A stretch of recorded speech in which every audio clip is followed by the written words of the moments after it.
Hello दोस्तों, मैं प्रभास कुमार सबका स्वागत करता हूं आपके अपने चैनल D2R स्टडी में। आज फ्रेंड्स इस वीडियो दोस्तों आपको बता दूं दोस्तों क्लास 10th बोर्ड परीक्षा में तो सबसे ज्यादा बार पूछे जाने वाले थ्योरम के बारे में। जी हाँ फ्रेंड्स, क्लास 10th बोर्ड परीक्षा में तो सबसे ज्यादा बार पूछे जाने वाले आने वाले उस थ्योरम को दोस्तों यहाँ मैं प्रूव करूंगा। दोस्तों थ्योरम क्या कहता है, कैसे प्रूव होता है फ्रेंड्स, क्योंकि सब जानते हैं वो फ्रेंड्स थ्योरम पाइथागोरस थ्योरम आपको बोर्ड परीक्षा में 5 नंबर के आते हैं।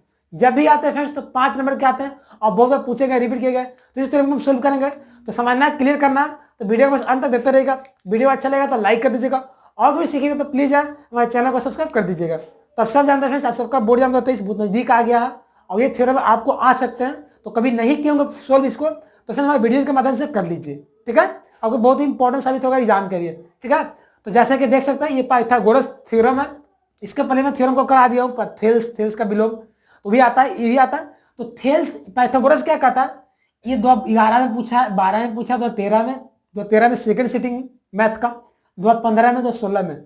और इतना एनालिसिस में किया तो देखा कितने साल आ गया था, ठीक है। तो इतना बार रिपीट किया है तो क्या पता इसे तो आ सकता है। और एनसीईआरटी में कोई पढ़ना भी हम लोग, तो आपको कोई भी बोर्ड हो आपके लिए बहुत इंपॉर्टेंट है, ठीक है। तो पहले पढ़िए क्या कहता है। हम सब जानते हैं थ्योरम का स्टेटमेंट क्या होता है, साधारण प्रतिज्ञा है ना। तो क्या कहता है थेल्स थ्योरम, सॉरी पाइथागोरस क्या कहता है कि सिद्ध करें कि समकोण त्रिभुज में कर्ण का वर्ग अन्य दो भुजाओं के वर्गों के योगफल के बराबर होता है। ये स्टेटमेंट है, आपको बोल देगा कि सिद्ध करें कि किसी समकोण त्रिभुज में एक भुजा का वर्ग अन्य दो भुजाओं के वर्गों के योगफल के बराबर होता है। ये आपको प्रूव करने के लिए बोल देगा, या कर्ण का वर्ग बोल देगा। तो आपको प्रूव करना है। तो कैसे प्रूव होगा, बहुत आसान कंसेप्ट है, बहुत थोड़ा सा दिमाग ज्यादा लगाना नहीं, अपने से हो जाएगा, ठीक है। तो हम सब जानते हैं थ्योरम का मेन पार्ट क्या होता है, फिगर जो बच्चा बना लिया थ्योरम क्लियर कर लिया। तो क्या करेंगे, फिगर बनाएंगे। फिगर कहां से बनेगा, साधारण प्रतिज्ञा से बनेगा। तो जो जो कहेगा समय पे तो सुन लो, ड्रा कर लेंगे।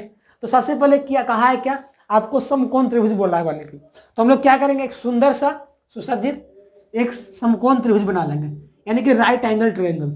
तो मैं क्या करता हूं, यहां से राइट एंगल ट्रायंगल बना लेता हूं, है ना। इसका नाम मैं लेता हूं ए, इसका बी और इसका सी। और क्या बोला है कि समकोण त्रिभुज है। तो मान लीजिए फ्रेंड्स यहाँ जो बी इसका है ना, बी समकोण है, मतलब बी जो है फ्रेंड्स वो 90 डिग्री का है। ये बात हो गया। ये बोला समकोण है, समकोण बना लिए, त्रिभुज का बात किया, त्रिभुज मान लिए। कर्ण तो जानते ही है, 90 के सामने कर्ण होता है, सबसे बड़ा ए सी कर्ण है। अन्य दो भुजा यानी कि ए बी और बी सी, ये हम लोग का है। अब ये हो गया। तो अब क्या करेंगे, जो फिगर उसको लिख देंगे, है ना। तभी तो हम लोग आगे स्टेप बढ़ेंगे ना। तो साधारण पद के बाद क्या करेंगे हम लोग, जानते हैं स्टेप क्या होता है थ्योरम का। थ्योरम का 4 स्टेप होता है। एसपी दिल से रो पड़ा, एसपी मतलब साधारण प्रतिज्ञा, दिल से यानी दिया हुआ, से मतलब सिद्ध करना है, रो यानी कि रचना, और पी मतलब प्रमाण या उत्पत्ति बोल सकते हैं, जो भी हो, ठीक है। तो आपको ये करना है। तो साधारण प्रतिज्ञा के बाद हम लोग क्या करेंगे, दिया हुआ कर लेते हैं। तो जो भी फिगर में आपका दिया हुआ है गिवन में सारा डाटा को डाल दीजिए, ठीक है। तो आपको ये देखिए, यहाँ तो मैं बता रहा हूँ आपको, ऐसा ही आप लिखिएगा तो आपको फुल मार्क्स मिलेगा 10th बोर्ड परीक्षा में, ठीक है। क्योंकि ये बहुत अच्छा स्टेप है, मैं ऐसा अपनाया हूँ, मैं भी एग्जाम देता था ऐसा ही लिखा था, नंबर मिलते भी थे फुल मार्क्स, इसलिए आप इसको अपनाइएगा। तो क्या करेंगे, दिया हुआ में क्या करेंगे, A B C, A B C क्या है, समकोण त्रिभुज जिसमें कोण बी कितना है, 90 डिग्री है। तो ये हमारा हो गया। अब सब जानते हैं एसी कर्ण है, तो मैं लिखने का जरूरत तो है नहीं इसमें। अब दिया हुआ बाद क्या लिखाता है, सिद्ध करना है। तो आपको जो सिद्ध करना है ना उसको लिख दीजिए, ताकि आपको ध्यान में रहेगा और आप उसको ला सकते हैं। ये लाना मुझे, तो क्या लाना है भाई, क्या बोल रहा है कि कर्ण का वर्ग अन्य दो भुजाओं के वर्गों के योगफल के बराबर होता है। यानी कि एसी का वर्ग यानी कि एसी का स्क्वायर इज इक्वल टू अन्य दो भुजा यानी कि ए बी और बी सी के वर्ग यानी कि स्क्वायर के योगफल यानी कि प्लस, यानी कि हम लोग क्या लिख सकते हैं, ए बी के स्क्वायर प्लस बी सी के स्क्वायर। ये हमको प्रूव करके लाना है। तो नहीं आएगा, आ जाएगा। अब देखिए सिद्ध करने के बाद क्या होता है, रचना। रचना मतलब छेड़छाड़ करना, जो आपको सुविधा पड़े, आपको प्रूव करने के लिए जो आपको सुविधा पड़े, जो आप छेड़छाड़ करें फिगर में, वो रचना कहलाता है। तो मैं इस रचना में क्या करता हूँ, छेड़छाड़ करता हूँ। क्या करूंगा मैं, मुझे दोस्तों 2 ट्रायंगल बनाना है किसी तरह से। तो कैसे बनेगा बताइए आप लोग, मैं 20 से फाड़ दूंगा, से एक जमीन को 2 भाग में बांटना है, तो 20 से टुकड़ा कर दीजिए, बढ़ जाएगा। तो उसी तरह से मुझे क्या करना है, एबीसी को 2 भाग में बांटना है। तो कैसे करेंगे, यहां से मैं क्या करूंगा, एक रेखा खींचूंगा, और वो भी फ्रेंड्स रेखा में खींचूंगा कैसा, परपेंडिकुलर, 90 डिग्री पे, ताकि लड़ाई झगड़ा ना हो। ठीक है, हम खड़ा रहे सीधा, दीवार से दीवार बढ़ता है ना, तो दीवार हम लोग को खड़ा करना है। तो मैं ब्लू से कर देता हूँ, खड़ा कर देता हूँ। यहां से गया ब्लू से दीवार, और ये दीवार क्या कर दिया, बीच में खड़ा हो गया और दोनों घरों को अलग कर दिया। इसका नाम पता है, मान लीजिए बीडी मान लेता हूं आपके लिए, है ना, ABCD। अब ये आ गया, तो रचना में क्या आता भाई, जो छेड़छाड़ किया जाता है उसको लिखा जाता है। तो मैं क्या करूंगा, रचना में वही लिख दूंगा, क्या आप कंस्ट्रक्शन किए, क्या ये बात होता है ना। हम लोग इसके पहले 2-3 थ्योरम पढ़े हैं, तो क्या होता है, ऐसे ही होता है ना। तो रचना में क्या करेंगे, बी से होते हुए बीडी लंब किसपे, AC पे। जो बीडी परपेंडिकुलर है किसपे, AC पे है ना, तो पर खींचा या डाला, हो गया। ये तुम्हारा स्टेटमेंट हो गया। अब इस बाद क्या आता है भाई, बताइए आप लोग। रचना के बाद क्या आता है, प्रमाण या उत्पत्ति। तो मैं उत्पत्ति मान लेता हूं, ये स्टेप याद कर लीजिएगा, आपको नंबर अच्छा मिलेगा। ठीक है, अब उत्पत्ति में क्या करना है, देखिए उत्पत्ति में कुछ नहीं करना, आपको समरूपता का नियम याद कर लेना। अब मेरे चैनल पर ऑलरेडी डाल दिया गया समरूपता के नियम का, कि कैसे दो ट्रायंगल समरूप होते हैं। बट यहाँ पे जो यूज होगा उसमें मैं रिपीट कर देता हूँ, ताकि बच्चे जो नहीं पढ़े उनको भी दिया आ जाए। लेकिन आपका सूरत का पढ़ के जाइए, MCQ से आते हैं। ठीक है, मेरे चैनल पर डाला गया। तो समरूप का तो हमें कंसेप्ट लगाएंगे। क्या कंसेप्ट लगाएंगे, हम लोग को देखिए यहाँ कितने ट्रायंगल है, 3 ट्रायंगल है। एक क्या है, एक बड़ा वाला ABC, एक छोटा वाला ABD और एक BDC, 3 ट्रायंगल है। तो क्या करेंगे फ्रेंड्स, हम लोग एक बार छोटका को पकड़ेंगे और बड़का को पकड़ेंगे, एक बार छोटा को एक बार बड़ा को। ठीक है, बोल सकते हैं एक बार क्या, एक बेटा और बाप को पकड़ेंगे और उसमें क्या करेंगे, सिमिलरिटी को ढूंढेंगे कि क्या में दोनों में सिमिलरिटी है, क्या दोनों में सेम चीज मिल रहा है ना। फिर क्या करेंगे, छोटा वाले नीचे BDC है और फिर बड़ा वाले ABC को पकड़ के हम लोग समरूपता के देखेंगे क्या दोनों में है, क्योंकि घर तो एक ही था, वो दोनों को बांटे हैं, है ना। तो इसको हम लोग कर सकते हैं। तो क्या करेंगे, देखिए बहुत अच्छा है। क्या करेंगे फिर हम लोग ना, त्रिभुज ABC तथा त्रिभुज छोटा वाला क्या है, ABD, तो ABD में क्या करेंगे। अब देखिए फिर जो जो कॉमन आपको दिख रहा है उसको लिख दीजिए। तो बताइए दोस्तों कि ABC बड़ा वाला और ABD में क्या कॉमन है। एक कॉमन तो है कि AB भुजा दोनों में आ रहा है, ABD और ABC, AB भुजा कॉमन आ रहा है, तो कॉमन आ रहा है ना, तो कॉमन इसको छोड़ दीजिए। और क्या कॉमन आ रहा है बताइए। तो देखिए ABC इसमें एक एंगल है ना, तो ABC में A एंगल आ रहा है और ABD में भी A एंगल आ रहा है, तो हमको ये एंगल मिल गया। तो हम बोल सकते हैं कि कोण ABC बराबर कोण क्या BAD, है ना। तो दोनों में A एंगल सेम है, मैं लिख देता हूं उभयनिष्ठ। उभयनिष्ठ का मतलब कॉमन हिंदी भाषा में। और एक चीज देखिए दोस्तों कि ABC में ये 90 डिग्री है ना, तो मैं लिख सकता हूं कोण यहां पे BAC होगा ना, A एंगल है ना, A एंगल है ना, यहां भी A, तो ABC यहाँ B का मान 90 है और ADB यहाँ D भी है तो 90 डिग्री है। ABD ट्रायंगल में 90 डिग्री है ना, हम परपेंडिकुलर खींचे है ना, तो यहाँ भी 90 डिग्री है। तो मैं लिख सकता हूँ क्या, ADB समकोण।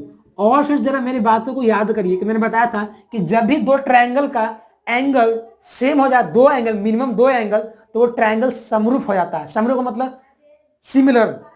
तो इस तरह से फ्रेंड्स दोनों ट्रायंगल देखा जाए, बड़ा वाला छोटा वाला, दोनों में 2 एंगल मुझे कॉमन मिल रहा है, सेम है, तो क्या करेंगे, ट्रायंगल बोलेंगे समरूप है, यानी कि सिमिलरिटी है ना। तो मैं बोल सकता हूं कैसे, कौन सा कसौटी लगाएंगे, कौन सा क्राइटेरिया, एंगल से। तो मैं यहां पे लिखूंगा एंगल से त्रिभुज ABC समरूप त्रिभुज कितना ABD। समरूप का चिन्ह ऐसा होता है उड़ती चिड़िया। अब हम सब जानते हैं फ्रेंड्स कि जब कोई ट्रायंगल समरूप हो जाता है, 2 ट्रायंगल, तो उसका संगत भुजाएं समानुपाती होती है। मतलब संगत मतलब जिधर वो है उधर वो, जिधर वो उधर हो, है ना। तो संगत समानुपाती हो जाता है, के अनुपात में होता है। तो अब यहां से हम क्या कर सकते हैं, संगत भुजा को समानुपाती कर लेते हैं। तो यहां से देखिएगा कि ABC में क्या है, देखिए तो ABC का कर्ण क्या AC है, तो मैं यहाँ पे कर्ण AC कर देता हूँ। बट अब छोटा ट्रायंगल ABD का कर्ण क्या है, देखिए कर्ण क्या था, 90 के सामने होता है, तो इसके लिए 90 यहाँ पे है, तो इसके सामने क्या है, AB है ना, इसके सामने AB है, तो AB इसका क्या हो जाएगा, कर्ण हो जाएगा बराबर। अब क्या करते हैं फ्रेंड्स हम लोग, अब लंब को देखते हैं फ्रेंड्स। तो लंब क्या है फ्रेंड्स, एबीसी के लिए लंब एबी का काम कर रहा है तो एबी ले लूंगा। और फ्रेंड्स ए बी डी के लिए लंब कौन है, एडी है, एडी लंब है तो यहाँ एडी लिख दूंगा। अब गुना करी तो एबी में एडी, एबी में 2 गुना आ जाएगा तो क्या आ जाएगा, एबी का स्क्वायर बराबर एसी इंटू एडी। इसको इक्वेशन फर्स्ट मान लीजिए, है कोई दिक्कत हो रहा तो बोलो, ठीक है, कोई दिक्कत ऐसे होना ही नहीं चाहिए, ठीक है, कोई दिक्कत नहीं होना चाहिए क्योंकि ना है नहीं यार। अब आगे बढ़ते हैं, अब आगे क्या बढ़ते हैं भाई, तो आगे फिर क्या करेंगे, ये तो हमारे एक बड़ा ले लिए, एक ऊपर वाला ले लिए, और एक बड़ा लेंगे नीचे वाला को ले लेंगे, है ना, क्योंकि जो भी हम लोग काम करते हैं किस लिए किसी को बुलाते हैं, किसको काम करने के लिए, है ना, या भी किसी काम करने के लिए आए हैं धरती पे। तो उसी प्रकार से हम लोग तो ट्रायंगल बनाते हैं, उसका तो यूज होगा ही होगा। तो ऊपर वाला का तो यूज खत्म हो गया, अब नीचे वाला को यूज करते हैं, किसको, बीसीडी को। तो क्या करते हैं, हम लिखेंगे त्रिभुज एबीसी तथा त्रिभुज बीडीसी में। अब एबीसी में देखिए फिर वही काम करेंगे, तो एबीसी में क्या, कोण एबीसी, बी 90 डिग्री है तो मैं लिखूंगा क्या, कोण एबीसी बराबर कितना है, अब इसमें 90 कौन है, बी डी सी, क्योंकि यहाँ पे परपेंडिकुलर है तो यहाँ भी 90 हो जाएगा इस ट्रायंगल के लिए, है ना। तो कोण बी डी सी बराबर 90 डिग्री। देखिए ए बी सी, सी यहाँ पे आ रहा है, बी सी डी, इस ट्रायंगल के लिए सी भी कॉमन है तो कौन क्या लिखेंगे, बी सी ए बराबर कौन क्या, बी सी डी, है ना भाई, कॉमन आया ना, ये क्या लिख दो, उभयनिष्ठ लिख देता हूँ, उभयनिष्ठ मतलब कॉमन। अब यहां भी देखिए फ्रेंड्स, इसका भी एक एंगल, इस ट्रायंगल का, इस ट्रायंगल का एक एंगल, दोनों बराबर है दूसरे ट्रायंगल से, यानी कि एंगल से त्रिभुज एबीसी समरूप त्रिभुज बीडीसी। और जब भी दोस्तों ट्रायंगल समरूप होता है ना तो उसमें संगत भुजा समानुपाती होते हैं, एक ही अनुपात में होते हैं। तो उसी प्रकार से मैं क्या करूंगा, बड़ा वाला ट्रायंगल का कर्ण लूंगा, फिर बटा में छोटा वाला ट्रायंगल का कर्ण लूंगा, फिर मैं बड़ा वाला ट्रायंगल का लंब लूंगा, फिर मैं छोटा वाला ट्रायंगल का लंब लूंगा, दोनों का रेशियो कर दूंगा। क्योंकि संगत का मतलब ये है क्या, पहला ट्रायंगल का लंब ले रहा है तो दूसरा का भी लंब ही लीजिए, पहला का आधार तो दूसरा का भी आधार, पहला का कर्ण तो दूसरा का भी आधार, कर्ण नहीं अलग नहीं होगा। संगत का मतलब ये होता है, संगत मतलब अपने जैसा, जात भाई, है ना। तो एबीसी का मैं कर्ण लेता हूं तो यहाँ पे देखिए बी के सामने क्या है, एसी है, तो मैं क्या करूंगा, कर्ण लेता हूं बड़ा ट्रायंगल का एसी, बटा में बीडीसी का कर्ण लीजिए, तो पता है 90 के सामने कर्ण होता है, तो बीडीसी के लिए 90 यहाँ पे है तो इसके सामने कर्ण क्या, बीसी है, तो एसी बटा बीसी बराबर 12 वाला के लिए मैं क्या करूंगा, अब ये देखिए फ्रेंड्स, अब पासा पलटेगा, क्या पासा पलटेगा, अब मैं फ्रेंड्स आधार लूंगा, क्योंकि लंब तो ले लिए हैं पहला में, अब आधार लूंगा, तो 12 वाला ट्रायंगल का आधार क्या है, बीसी है तो बीसी ले लेता हूँ। और छोटा वाला ट्रायंगल का आधार क्या है, देखिए तो सीडी है, इसी पे लंब डाला गया ना तो सीडी हो जाएगा, गुना कर दीजिए तो बीसी बीसी से करें तो कितना जाएगा, बीसी का स्क्वायर बराबर एसी इंटू सी डी। अब दिमाग लगाइए फ्रेंड्स कि आपको प्रूफ क्या करना है, देखिए तो जरा एक नजर में, तो प्रूफ आपको फ्रेंड्स ये करना है, क्या करना प्रूफ, एसी का स्क्वायर बराबर बीसी का स्क्वायर प्लस एबी का स्क्वायर। तो देखिए फ्रेंड्स, एबी का स्क्वायर प्लस बीसी का स्क्वायर, यहाँ भी एबी स्क्वायर है, यहाँ भी बीसी स्क्वायर है, तो मैं अपने मन से दोनों इक्वेशन को जोड़ दूंगा तो क्या मुझे नहीं निकल जाएगा एबी का स्क्वायर बीसी का स्क्वायर, तो जोड़ देता हूँ इस इक्वेशन को इस इक्वेशन को, तो एबी का स्क्वायर बीसी का जुड़ जाएगा, तो जोड़ देते हो, क्या करेंगे, जोड़ दीजिए, तो समीकरण फर्स्ट प्लस सेकेंड से, तो एल से जुड़ जाएगा, तो एबी का स्क्वायर बीसी का स्क्वायर। अब इसका तो आरएचएस क्या है, एसी इंटू एडी प्लस इसका आरएचएस क्या है, एसी इंटू सीडी।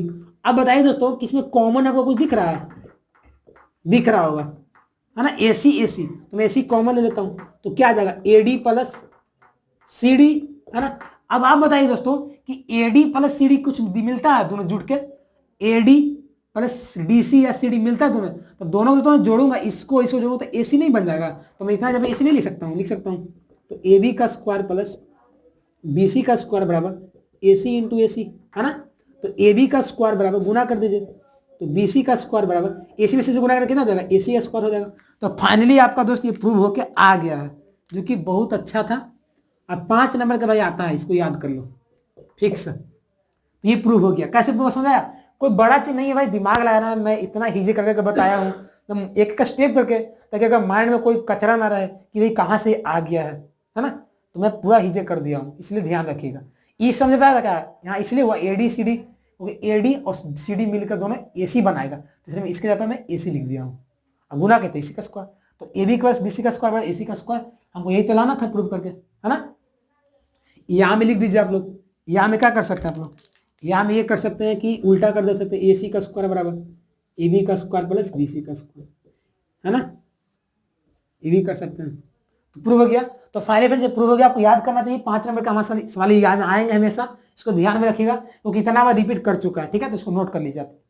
तो फ्रेंड्स आज के नहीं, आज का वीडियो कैसा लगा, अच्छा लगा ना, कुछ सीखे, हेल्पफुल था आप सबके लिए, तो प्लीज यार वीडियो को लाइक कर देंगे और चैनल को तो सब्सक्राइब नहीं किए तो प्लीज यार चैनल को फटाफट सब्सक्राइब कर देंगे ताकि आप सबका एक छोटा सा सपोर्ट मिल जाएगा। और आप सब जानते हैं फ्रेंड्स कि मैं लगातार क्लास 10th एंड 12th 2023 के लिए लगातार तैयारी करा रहा हूँ, लगातार वीडियो डाले जा रहे हैं, इसलिए चैनल को सब्सक्राइब कर रखें और सीखते रहें, आगे बढ़ते रहें, ठीक है। इसलिए प्लीज सब्सक्राइब दिस चैनल। और फिर मैं ज़्यादा ये भी कहूँगा कि वीडियो को अपने से शेयर नहीं करूँगा अपने दोस्तों के साथ, तो प्लीज़ अपने दोस्तों शेयर करें ताकि आपके दोस्त जो एग्जाम देने जा रहे हैं आपके साथ वो भी सीखेंगे, वो भी आगे बढ़ेंगे, ठीक है। इसलिए प्लीज शेयर दिस वीडियो। तो फ्रेंड्स चलिए मिलते हैं नए वीडियो में, तब तक के लिए बन रहेगा हमारे चैनल से।